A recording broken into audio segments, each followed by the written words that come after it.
your bike around the center, bro? Hey, you know what? It's fabulous because dito nga sa Ninoy Aquino Wild Park Life Center, whatever you call it. Okay, you can actually do camping. Okay, you can walk around, you can run around, Jogging. you can jog, Oo. you can bike around. Of course. Oo. At April 22 nga pala po, ay gugulitin natin ang buong mundo actually with the whole world ang Earth Day. Kaya dito sa unang hirit, unang-una po tayo sa celebration. Thank you nga pala sa Lakbay Live for Beautiful ethnic beautiful sounds, music. no? Yes. Beautiful music. Kakaiba talaga pag Pinoy music. That's right. Siyempre, ginaganap ng Earth Day dahil isa tong, siyempre, paraan para ipakita yung tamang pangangalaga sa ating kalikasan. Sa totoo lang, kasi medyo pabaya talaga tayo sa ating kalikasan na kailangan magising na po tayo sa katotohanan. Ilang mga problema ng planetang Earth, ha? Ang pollution sa hangin, pollution sa tubig, pagkakalbo at pagsira ng kagubatan, lumalalang problema sa basura. Obviously, kahit saan tayo pumunta, may basura, nakakalat, pag-aabuso sa mga hayop. Kaya kailangan po ng ganitong celebration para maging aware tayo lalo sa kailangan nating gawin. Pagtulong-tulong talaga eh. Eh, buti na lang meron tayong mga kasama rin na who's actually supporting parang the Earth Day celebration, Oh, April 22, ang Firefly Brigade. Firefly Brigade. At syempre, actually, hindi naman ko ngayong bike galing sa kanila. And they'll be having a bike for clean air. You know, let's ask Sir Ricky here. Sir Ricky, what's up with the April 20 Tour of the Fireflies? 10th Tour of the Fireflies. On April 10th, we will have the 10th Tour of the Fireflies, which will start in Chendesitas. It will be a 43-kilometer bike ride for clean air. Wow.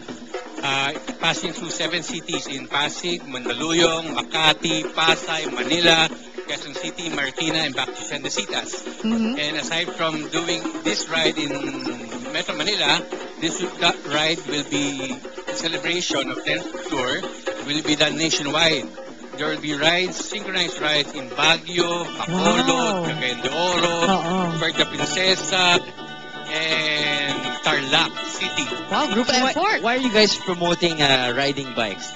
We're promoting riding bikes for non-motorized transport because there's too much cars on the road. That's true. There's too much pollution. One more bike on the road is one less car, one less pollutant. Gusto ko nga yung flag niya. Ang ganda. Pero nga pala, so anybody can join?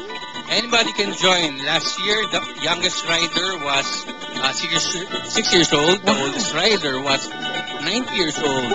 They were all finishers.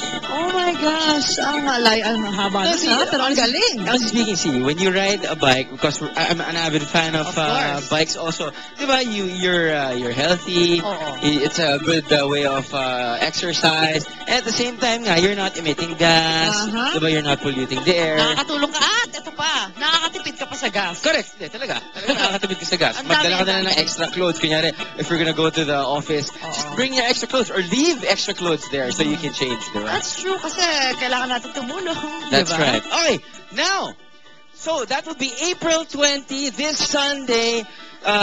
Bike for Clean Air with the 10th Tour of the Fireflies. They will start at Tiendesitas Pasig at 5:30 a.m. So see you there, guys. All right? Malay mo, this time may 5 years old na, pabata na pabata. That's right. All right. Now, like a while ago, we were saying that Ninoy Aquino Parks and Wildlife, it's just, kumbaga parang, if you're a nature lover, nature tripper, you can actually bring your camping materials, your camping tools. Ang daming maaaring gawin dito. Pwede rin, mga Boy Scouts, Girl Scouts, pwede sila mag-camping dito. Why not, diba? Tsaka yung mga nanay, tatay, dali yung mga anak nila rito para nang mamulat sila sa kalikasan. At kailangan nilang gawin. Kasi sa totoo lang, pag nasa Manila ka naman, Maynila, di ba parang, or in Manila in general, parang everything is parang buildings, bahay, ganyan. Pero wala kang nakikitang puno. So punta po kayo dito at ma-enjoy natin ang park. That's right. For me, it's 8 pesos for adults and 5 pesos for kids. Only! You're good to go. All right. Now, so, magbabalik po kami dito sa Ninoy Aquino Wildlife Park Center something. It's just